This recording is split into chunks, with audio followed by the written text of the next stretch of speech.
Okay, this is going to be my voiceover for the effective technology tools.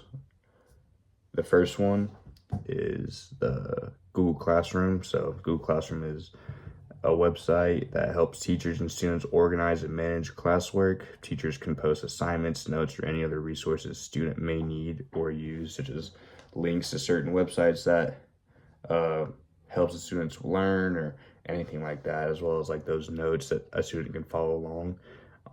Benefit for the EB is it helps keep them organized and they know where to find numerous amount of resources and assignments and all that good stuff. It also has translation tools and visual support for students, so those EB students can just copy and paste everything they need to like Google Translate, so they know exactly what they're doing if they're kind of an emergent EB and still kind of really not very long with the English language, so they can rely heavily on their home language. A pro is it has private feedback for the student that they can also translate, like I said, so they can understand what they need to do, as well as a consistency and routine for all the students, not just EBs. But I was in a classroom last semester where that's what they did. They came in, opened their computers, and they know they're supposed to do bell work, and everything that they're going to do today was in classroom. So it's really helpful, kind of lays everything out for the student. Disadvantages include understanding technology. If a student comes from a place that their technology isn't really a big thing, that could be a learning curve, as well as learning how to like use the Google Translate and whatnot. The next thing is Quizlet. So Quizlet is a free online flashcard set that students use to make their own study sets to learn vocab words or specialized content material, such as like keywords or like dates or something. Anything that could be associated with a flashcard is just an online flashcard, basically, website. So a benefit for EBs as well as any other student is audio support. So Quizlet's really cool. Everything is can be audio recorded, basically, in the sense of you type everything down, and then once you typed out your flashcard set, you can click on the audio button and it reads everything back to you, so you can learn it that way. It also has different ways to learn flashcards, so this is a pro, such as interactive games and practice tests. So there's a bunch of different ways you can actually learn the material once you make the study set.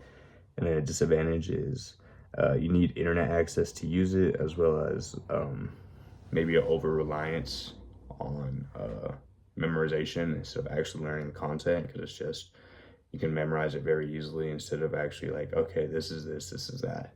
But yeah, the third one is Gimkit. So Gimkit is a review game that can be used for any subject that incorporates games and competition while reviewing specialized content. Benefits for EBs is it gives students real-time feedback to know if they got an answer correct or incorrect. And then teachers can progress track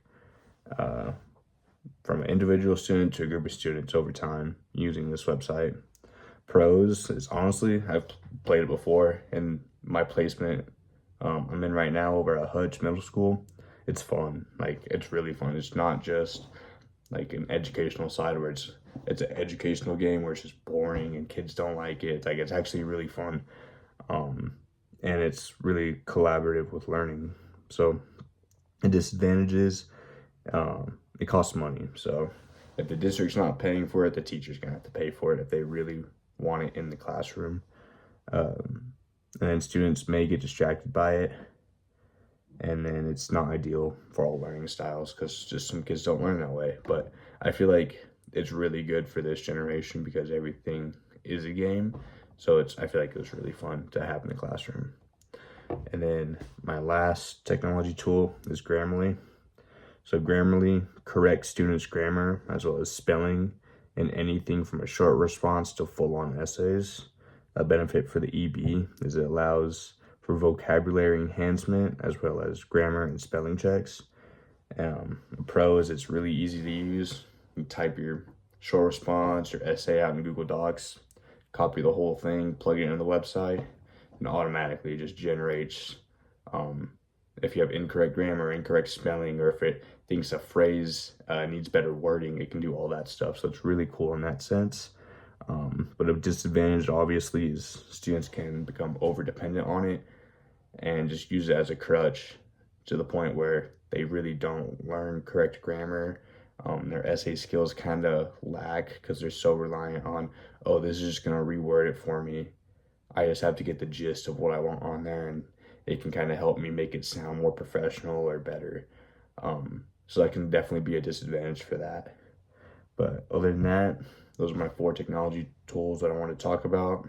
Hope you had a good Easter.